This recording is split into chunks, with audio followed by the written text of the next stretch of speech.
Net Wealth Investments Limited is licensed to provide general advice. Our podcasts are not tailored to any one financial situation and may contain views of our presenters which may not align with Net Wealth's. The guests, organisation and Net Wealth have an arrangement for their financial products to be available for investment through the Net Wealth platforms, and Net Wealth may receive fees from the guest. More information about Net Wealth can be found on our website, including our financial services guide and disclosure documents. Please seek professional advice before acting.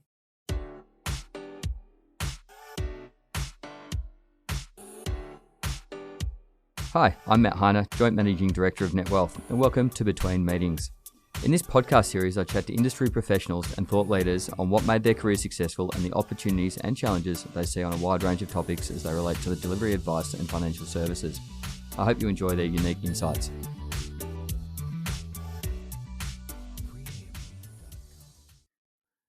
In this episode, I chat to Richard Milroy, founder and director of Private Wealth Network, who specialises in family office and high net worth individuals. We explore the characteristics of family offices, the importance of governance and structures, and the gaps and opportunities available to advice firms servicing the sector. As always, I hope you enjoy the show. Richard, welcome to the show. Thanks, Matt. Nice to be here. Nice to see you. I'm really looking forward to our discussion today. We've got some great topics to cover, but I thought before we get into it, it'd be great just to give a little bit of background to yourself, if possible. Sure. What do you want to know? Why don't we go a little way back, but not all the way back?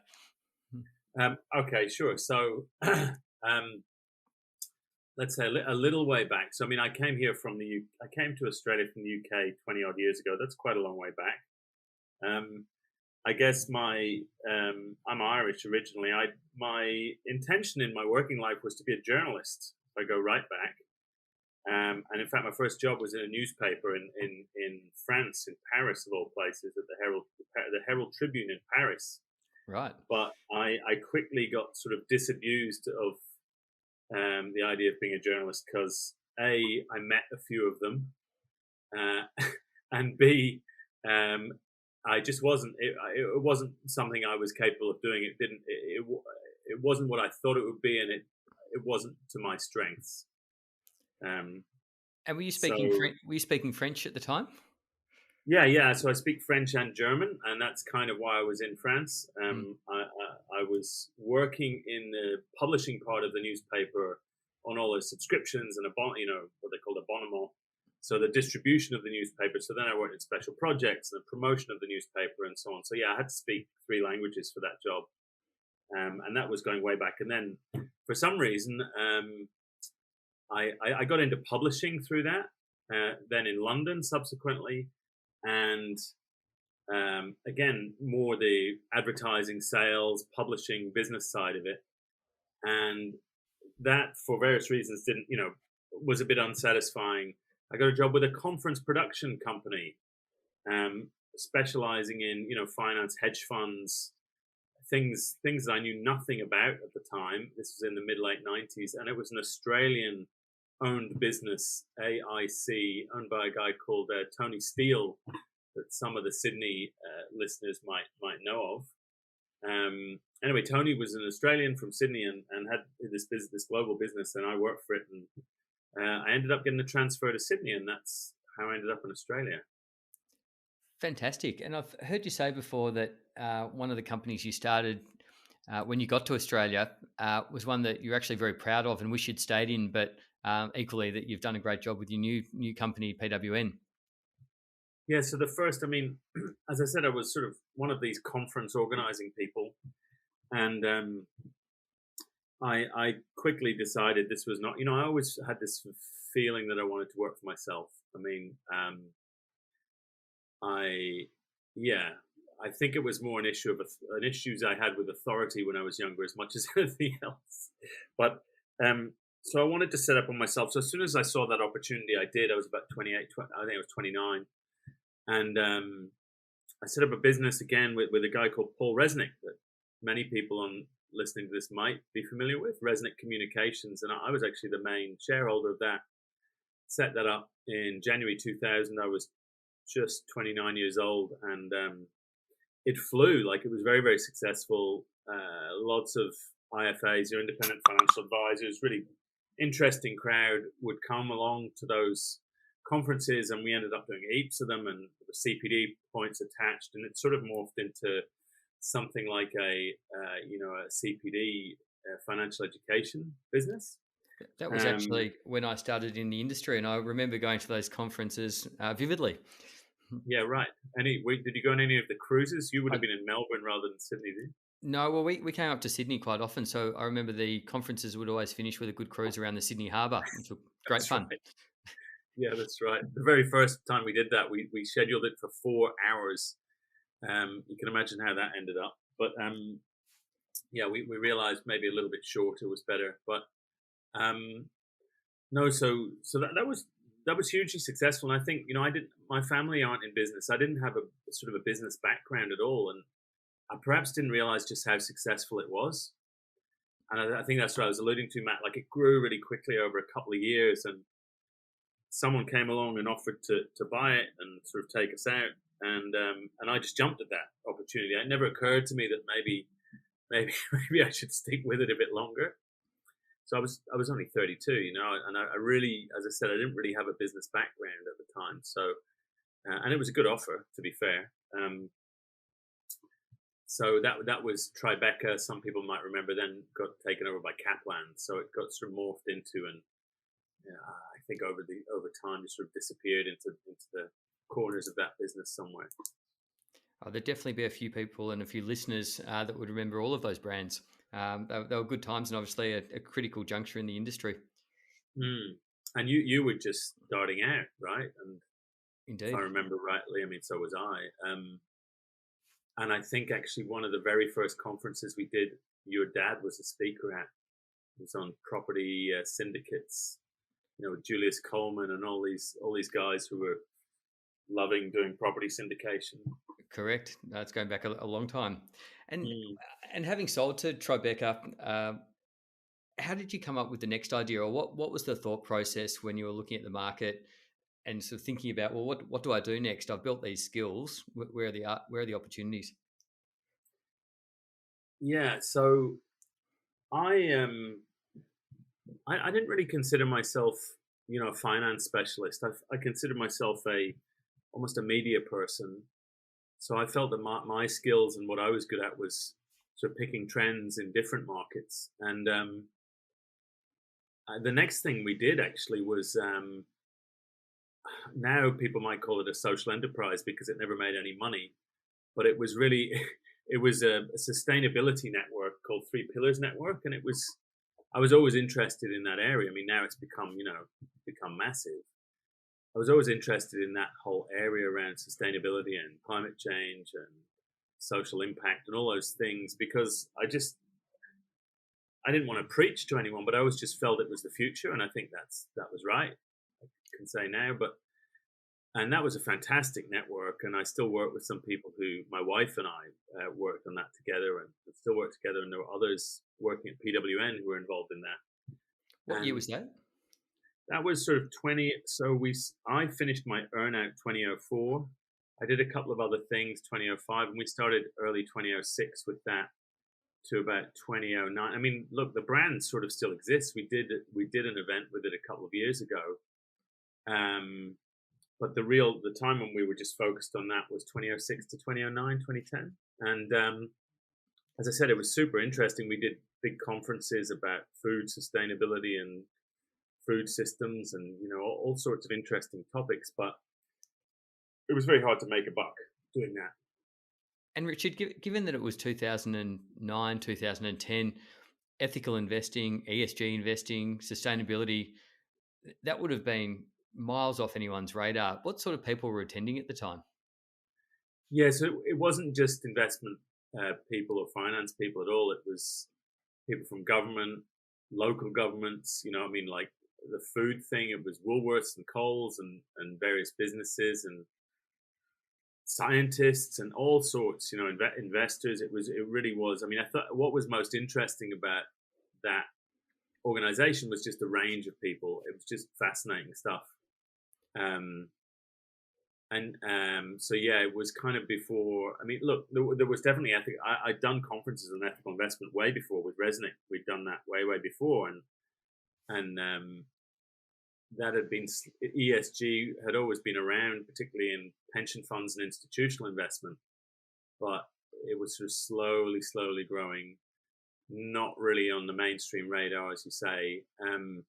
So those conferences, though, they were for all sorts of different people in the ecosystem, if you want to call it that. It wasn't just investment finance people. Because I remember specifically attending a conference, I think it might have been an RIAA conference at the time, and one of the big industry funds had just surveyed all of their members and said, would you invest into ethical options? And the response was overwhelmingly yes. But 6 months later, having gone to the effort of actually putting in place a number of different options for their members, the take-up was less than 1%. So there was still a huge disconnect between what people were asking for, what people were understanding, the take-up. Absolutely. Look, the Ethical Investment Association, what became the RIAA, I've got a picture on my wall, the very first conference which I organized, their very first conference when they had like 5 members or something. I was in April 2000. And we did a survey with KPMG. I wonder if this is the same one. We commissioned a survey, and like 78% of people said they would definitely take the ESG choice in their super if they had that option. So then, exactly as you just described, people then, this was super funds at the time, all went and implemented that, and then no one took it up. And there's a name for that, which I've subsequently found out. That's called the behavior gap in social science, right? That what people say they want, but and what they're actually, they say what you want them to say, or we all do this. I say we say what we think people want us to say, or what they want to hear, or what we think is the good thing to say to make ourselves look good or feel good. But then when it comes to actually actioning it, that's something else. I might come back to that because that's an interesting topic that I hadn't expected to explore, but I think it's so pertinent to so many things that we do in this industry. Absolutely. I mean, behavior is massive. We did a conference with 3 Pillars. This was probably one of my biggest learnings in those years with 3 Pillars Network. We did a conference called Behavior Change. And it went into detail. We did 3 years of that. I mean, as you can imagine, we basically funded that. We lost money on it, but it was fascinating. Like, why we all do the things we do. And in there's nowhere more than in finance and investment. It's so based on kind of fear and greed and all those things that sometimes what we think is rational really isn't. And presumably it was through that period that Paul Resnick decided to start up Phenometrica, was it? Because that is ultimately, risk profiling is the ultimate in the behavior gap. Absolutely, and Paul, look, I got a lot of my interest in these topics really came from Paul. I should credit him. He got me really interested in money and what money means to people and what wealth is, and the psychology and how people connect with it, and all those really interesting topics under the surface that I think for most of us who work in the financial services industry, you don't really get a lot of time to think about those things, but they're really pertinent, like you say. And that's probably a good segue into what you're currently doing. You run a very successful and a very significant network called PWN, or the Private Wealth Network, which specializes in family offices, high net worth individuals. How did you make the leap, and how did you end up servicing that part of the market, which is pretty tough? Yeah, so I'd love to say it was a great strategic planned move, but it really wasn't. It was a combination of things over years. I mean, what we just talked about, my interest in the broader aspects around money and wealth. And I'd come across family offices way back in London in the late 90s. So I kind of knew what family offices were as a concept. I'd worked in and around philanthropy with 3 Pillars. So I'd been connected to some of the big Melbourne-based foundations in particular, the Mara Foundation and others, who were working in social areas. And so actually it was a conference that we had on the side, almost family office congress, which originally we organized in 2008 was the very first year of it. Originally we organized it for advisors,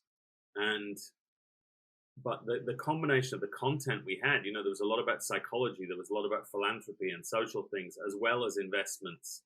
There was stuff about family dynamics in the conference.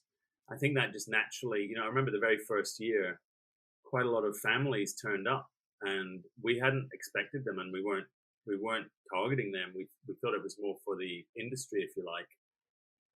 And so I guess we cottoned on pretty quick. Oh, looks like a lot of families need to find out more, and they need a network. They need others to talk to about some of these issues. So that's where it came from. And then at what point did you decide you would focus just on the families and not the advisors?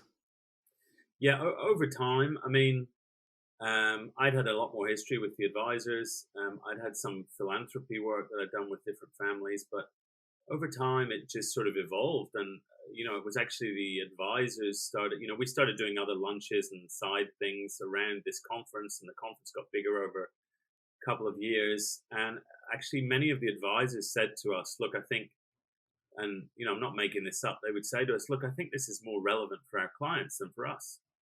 And and the really good advisors would say that. And so in 2012, 4 years after the first time we did the conference, I got together with my now business partner Alan Duncan, who really understood membership networks probably better than I did, and the dynamics of a membership organization. And he'd worked at the Economist Group and other places running a CEO forum, running membership organizations or being involved in those.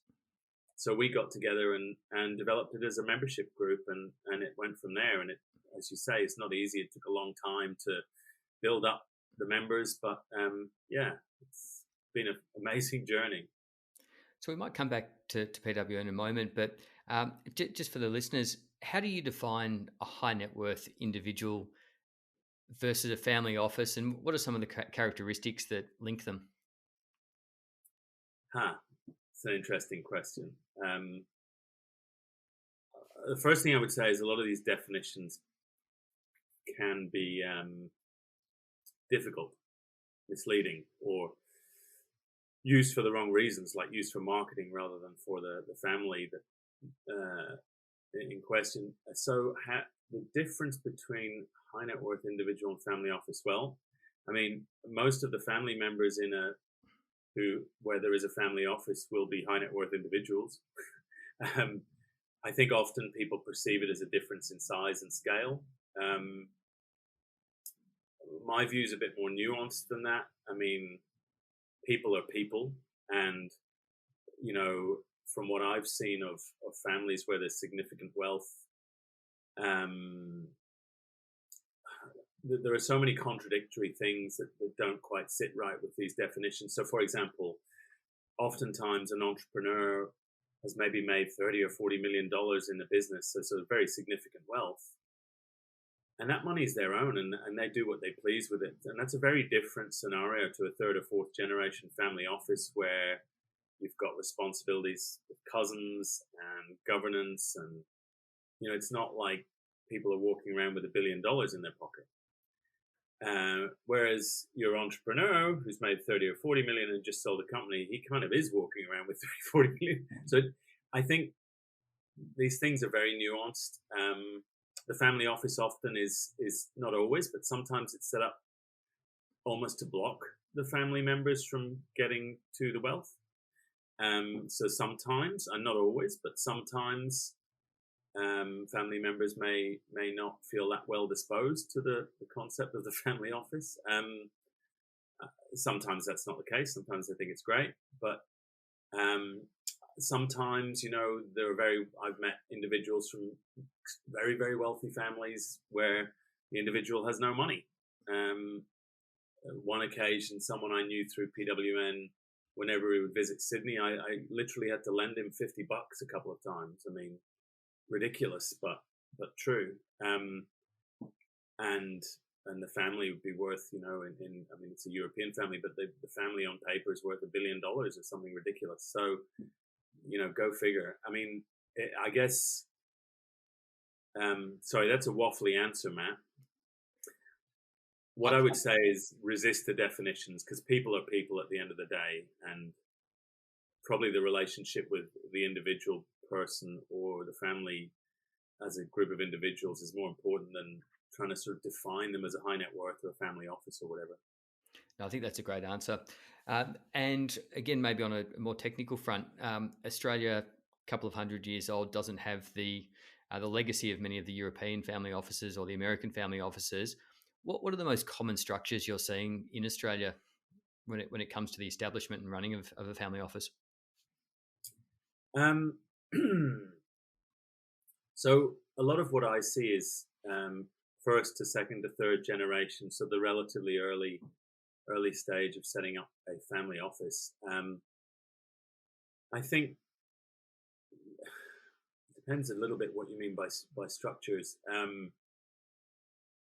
Typically, it's hard to even say typically. There's a phrase that you've seen one family office, you've seen one family office, but if I'm going to say typically, there might be a pool of family wealth that has a legacy of a founder who's passed maybe or is very old, and then there may be different branches of the family, 3 or 4 branches with cousins who may individually get distributions or not. So they themselves may have their own personal wealth associated with the family. In terms of structures, I think typically once you start to think of governing family wealth, where you've got cousins and intergenerational wealth, I think the key things is a governance system rather than the governance structure. So not a set of written rules, which I would characterize as a structure, but rather a system. So we meet every quarter. Our investment committee meets. We have a couple of external people on that investment committee. We have a family board, and that meets twice a year or 4 times a year. And again, we might have an external person on that. Once a year, we'll have a family meeting, and we may have a day of that meeting where we invite spouses and in-laws along. So more of a system and informal rules. I think I hesitate because every family is different, but I think a system and informal rules works better in that family context than trying to lay down the law in some legal document. Be very wary of sort of legal charters and constitutions, I think. Before we bring you the second part of this chat, a little bit about who we are. Celebrating over 20 years, NetWealth is an ASX-listed company that has been rated number 1 for overall user satisfaction by Investment Trends for 8 consecutive years in their Planner Technology Report. As the financial advice landscape changes, it's important to embrace new technology to enhance the way you run your business. With change comes your chance to innovate, explore new perspectives, and realize new efficiencies. NetWealth is here to support you on this journey by providing you market-leading technology, excellent customer support, and expertise to help your business thrive. Contact us today or visit the NetWealth website to learn more and get the PDS, which should be read before making a decision to purchase a NetWealth product. Products issued by NetWealth Investments Limited. You've often talked about sort of governance and structures, and I think that's a great explanation. Is the reason for putting that in place in the first place to avoid disagreement, or is it to create a more harmonious family unit? What are the reasons that people go down that path? Because it is a lot of work. Yeah. So conflict in families is just a natural thing, right? It happens. And where there's a lot of ownership and wealth issues between brothers and sisters and cousins and aunties and uncles, it can flare up into a bigger issue and can go on for longer. Lawyers get involved, etc., etc. So I think conflict is normal, and the concept of even avoiding conflict in families is probably impossible. It's more about how do you manage it, and then how do we all agree and accept, the way we make decisions. I've seen very, very often where there's very often, you could almost say always, when it gets to cousins, there's always some family members who just don't really want to be involved in the family wealth. They've got other things to do. That's very, very common. But those people need to accept the decision-making processes and need to have some sort of involvement. So otherwise, I think that's where conflict can happen is, oh, you've just gone and lost this money on that. You never told us you were going to do that. Simple stuff. Oh, but I did tell you, you just didn't listen. Oh, but yeah, but you said it was a low risk thing. Well, it was a low risk thing. It just didn't work, etc. So that's where conflicts can happen. Or it might be like, well, Granddad said that I could have this building, or he told me we weren't going to sell this, but you said, but no, he told me something else, and Mum says this, and blah blah blah. It's classic family stuff, really. Okay, but I don't know if that's making sense, Matt. But No, it is, and I've heard a good quote. I think at one of your conferences historically, that the CEO of a family office is actually the chief emotional officer. yeah, Because so many of the things that do occur are deeply emotional for family members, which leads me to yeah. my next question. What are some of the services that PWN, or how do you service the community, or why do people sign up in the first place, and why do they keep coming back? Yeah, good question. Took me a while to work it out myself, I must say. I think fundamentally it's almost a support network for a group of people who, at the end of the day, have got an unusual set of fairly challenging circumstances. Now, obviously, there's lots of great things about having wealth and money in the family, lots of opportunities and so on, but it's also a lot of challenging, difficult things, and it can be isolating. People can feel a bit lonely with those problems. So I think fundamentally, we've been able to connect with a group of people who, who are non-judgmental about that and share some of those issues or sympathize with some of those issues is very, very powerful for people in that situation. So I think that's number one reason, fundamentally. And then you can sort of look at that a bit more closely and say, well, then they learn off each other. How do you do governance? What do you do if there's a bit of a spat in the family? How do you avoid big fights? Or, and then, how do you do your investments? Where do you get your deal flow from? Who do you use an advisor for your impact investing? All those type of things. What about your philanthropy? I don't just want to throw money down the drain. How do we know if it's working? All those sort of questions that families will want answers from, and I think often they feel they can be wary of advice because there's so many people offering advice, lawyers, accountants, investment advisors, etc. And everyone's got the greatest idea of what you should do with your money, sort of thing.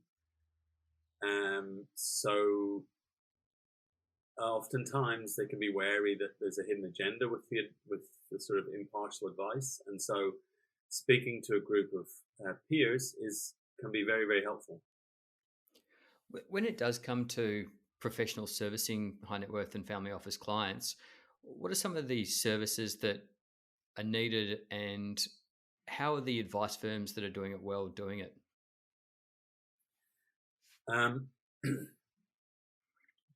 Yeah, I think there's definitely some gaps in the market for advice for sort of ultra high net worth family office family members. We get quite often, do you know anyone can help us with this? I mean, so let's just look at investments, for example.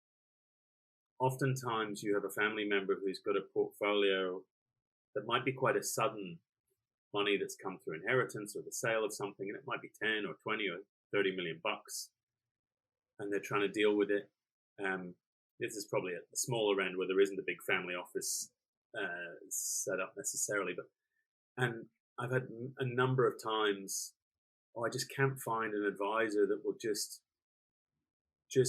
give me some asset allocation advice without it being tied to products. I can't find an advisor that I can just bounce ideas off. I think often they want people where you've significant assets like that, more significant assets. They want sort of a partnership. They want to be able, they've got their own network. They want to be able to show things to advise, say, what do you think of this? And they don't want the, oh, well, I'm sorry, we can't recommend that response. They want to know what you think of it. and that, so in investments, that can be a bit hard to find. the things that are often lacking as well is just the human part that we talked about before. So the governance, what you might characterize as the soft skills, the chief emotional officer stuff. The financial advice industry is primarily set up um, in a very lots of legal issues in the background, lots of compliance issues, so that often the offering can be a bit limited by those compliance issues, and where the individual in question again might want more of a partnership, more of a consulting type approach. There are some asset consultants who've tried to offer that at a smaller scale for family members and family offices, but there is definitely a bit of a gap between sort of retail and institutional, where there's perhaps a bit of a lack of advice. There are some good ones who focus on it, mutual trust, plenty of others actually who do a good job but each of them has a slightly different focus.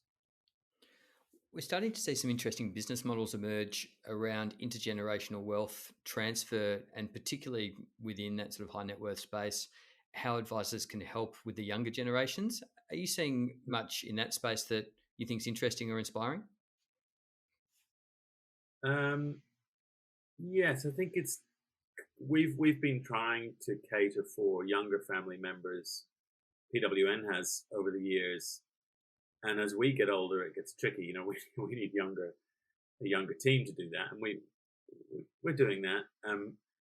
Some of the advice firms have done a good job, I think, of bringing younger family members together, trying to engage with them. If I can be really blunt, Matt, I think the fundamental problem is who is paying for the advice, whether it's legal advice, accounting advice. That it's often the older person who is, the owner. It's a bit like the estate planning conundrum. The person who makes the plans isn't there when the plans have to be enacted. So it's often an older person that it has the client advisor relationship, and so the advisor is, unsurprisingly, having to respond to them. Whereas if you think that next generation might have a very different set of preferences. Good example, I had one recently. This is a third to fourth generation family. I remember just hearing a story about, or from them. The older generation actually have been very entrepreneurial, had lots of business investments. The younger generation didn't want to do that. They didn't want to be sitting on boards of these businesses. They had a whole different set of interests around philanthropy and impact investing and actually venture capital, and it's different. So the guy, the CEO at the time, who'd been working for them for 20 years or something, was saying he was trying to convince the older generation just to sell out of everything and let the younger generation just reinvest completely from scratch. Again, I'm not sure if that's answering your question. I tend to ramble on about these, but what have you seen? We're seeing all sorts of different models at the moment. Education seems to be a key element that underpins. So where possible, and as you said early on in the piece, not everyone's going to be interested in learning how to invest or to be involved in the family wealth and the next generation. But where they are, it starts with education. We're seeing some firms setting up sort of robo-services to give them a taste of investing without necessarily having to worry about the compliance overheads that you touched on. But it's going to be a huge focus, and we are now at a point where the Gen X and millennials are getting older, and that wealth transfer is going to start coming through. So it's an interesting area that I think firms operating in that space do need to think about and get their heads around. Yeah, and PWN does quite a bit of educational oriented stuff, which is often attended by younger people, and some others. Again, mutual trust and the likes. I think they've been quite good at that. Yeah. But finding new ways to educate. I think the days of sitting in a lecture for 2.5 hours are probably behind us. So it needs to be more interactive and immersive learning where possible. Yes. I was just thinking the same thing. We found that with that younger group, and I felt the same way. Having someone stand up and lecture you for 2 or 3 hours is not necessarily what you want. You want to be able to learn in groups with your friends or with your peers and ask questions maybe of that older sort of wise person, get responses, maybe hear some short presentation from them, but you want to be able to interact and learn as a group as well. Richard, we're going to run out of time any minute now, but before you go, you've had an interesting couple of years for a membership group. Obviously, you've had to run forums and events virtually like everyone else. How are your members feeling about the next 12 to 24 months? Is there a sense of optimism as the world reawakens? Yes, I think so. I mean, I think there's that, like with everyone, I think there's a sense of apprehension. What's going to happen next, whether that be in the business world, in investing, in their philanthropy. That's been, there's been an awful lot of ups and downs in that area, and in the arts and climate change and all these different causes in the last 2 years as well. So I think people are feeling a sense of apprehension, but I think there's a general feeling of optimism. Yes, yeah, opportunities ahead. Excellent. No doubt you're looking forward to having that first face-to-face event and a dinner and a nice glass of red. We are, and I think we've got one on in Melbourne tomorrow night or in a couple of days, Matt, which I think you might be at. Look forward to it. Richard, as always, thank you for your insights. It's been a great chat and look forward to catching up soon. Thank you, Matt. Thanks for doing the interview. Cheers. Bye now.